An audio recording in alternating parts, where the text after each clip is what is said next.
Help me reach 2,000 subscribers. Support the video with a like and leave your thoughts in the comments. I read everyone. Thank you. I used to think family was about holding on no matter how heavy things got. My name is Ethan, and for 12 years I believed my wife, Claire, and I had built something unshakable. We had a home filled with laughter, a little chaos, and our son Liam, the center of my world.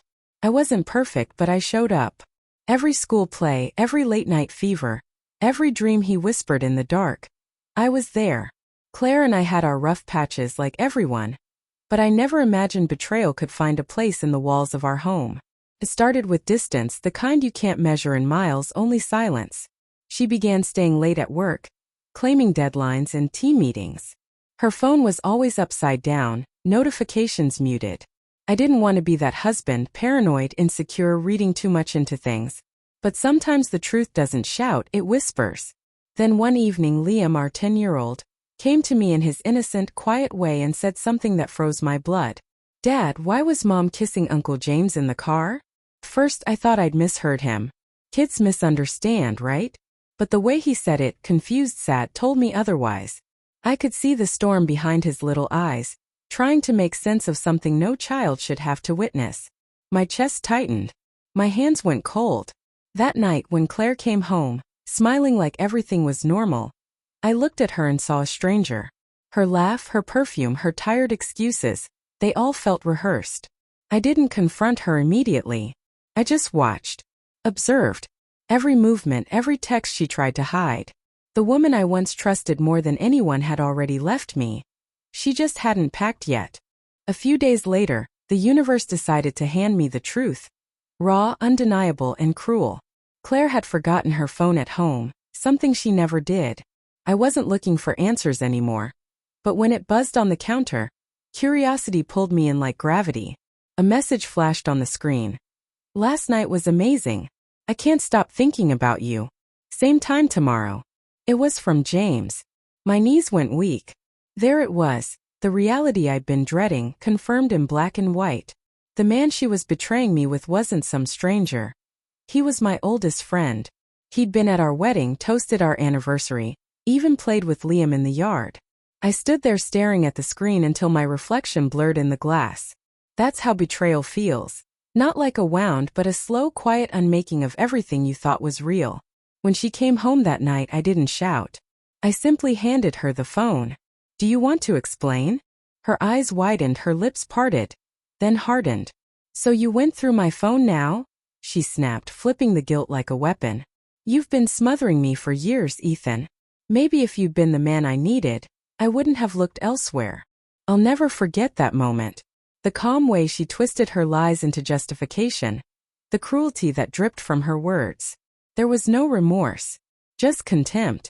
Our son walked in then, small, frightened, holding his teddy bear. "Mom, are you and Dad fighting because of that man from your work?" The room fell silent. Claire's face drained of color. She tried to speak, but nothing came out. That's when she realized her secret wasn't just ours. It had already broken our son too.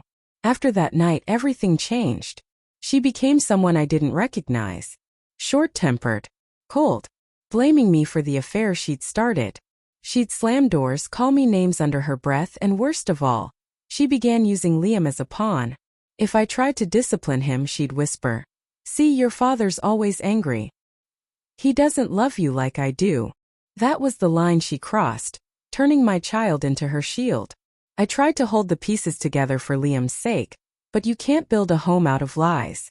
Every morning became a battle, silent breakfasts, forced smiles, and the echo of what we used to be.